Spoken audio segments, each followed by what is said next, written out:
जयश्री राधे, रामधारी गुप्ता, खंड 2, प्रतिलेखन संख्या 65, गति 80 शब्द प्रति मिनट। प्रारंभ करें। महोदय, आधारभूत, युक्तिपरक, व्यावहारिक और अनुकूलित अनुसंधान निरंतर और अबाध गति से चलने चाहिए। विराम। नीतिगत प्रश्नों को सुलझाने के लिए अधिक अनुसंधान प्रयासों की आवश्यकता होगी, क्योंकि अंततः इन्हीं के आधार पर उत्पादन प्रणालियों को अपेक्षित स्थायित्व मिल पाएगा। विराम। प्रथम पंक्ति में आने के लिए भारतीय कृषि अनुसंधान को श्रेष्ठता के केंद्रों और कृषि तथा संबंधित क्षेत्रों में अंतर्राष्ट्रीय केंद्रों के साथ औपचारिक और अनौपचारिक बंधनों को मजबूत बनाना होगा। विराम। बदलते परिवेश में किसी भी तंत्र की दक्षता और प्रभावशीलता परखने के मानदंड भी मात्रात्मक से गुणात्मकता की ओर परिवर्तित हो रहे हैं। अंतिम विश्लेषण में हम यही पाते हैं कि किसी भी वैज्ञानिक संगठन की सामर्थ्य अब भौतिक साधनों से नहीं आंकी जाएगी, बल्कि उसके निष्पादन पर आधारित होगी। विराम। कृषि अनुसंधान में प्रभाव मूल्यांकन अभी तक अनुसंधान में किए गए निवेश और नई तकनीकों के प्रसार और अंगीकरण के आर्थिक लाभों को लेकर ही मुख्यतया आंके गए हैं। विराम। प्रभाव मूल्यांकन से यह पता चलता है कि कृषि अनुसंधान के अंतिम सुफल प्राप्त करने में आर्थिक नीतियों और प्रौद्योगिकी की परस्पर क्रिया का क्या प्रभाव पड़ा। विराम।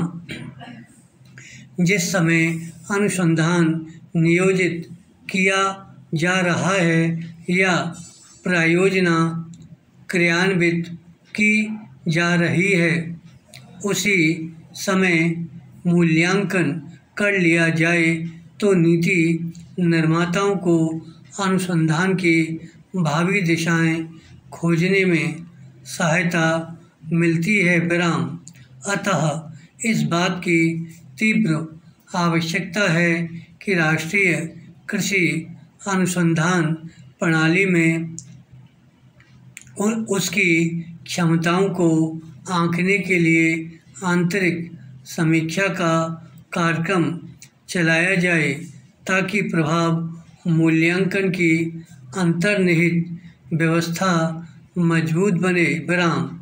इस तरह के अभ्यासों से अनुसंधान कार्यक्रमों में व्याप्त रिक्तियों की पहचान होगी और कार्यक्रम की कमजोरियों को दूर करके जहां जरूरी है वहां काट छांट या मजबूत बनाने का निर्णय लिया जा सकेगा।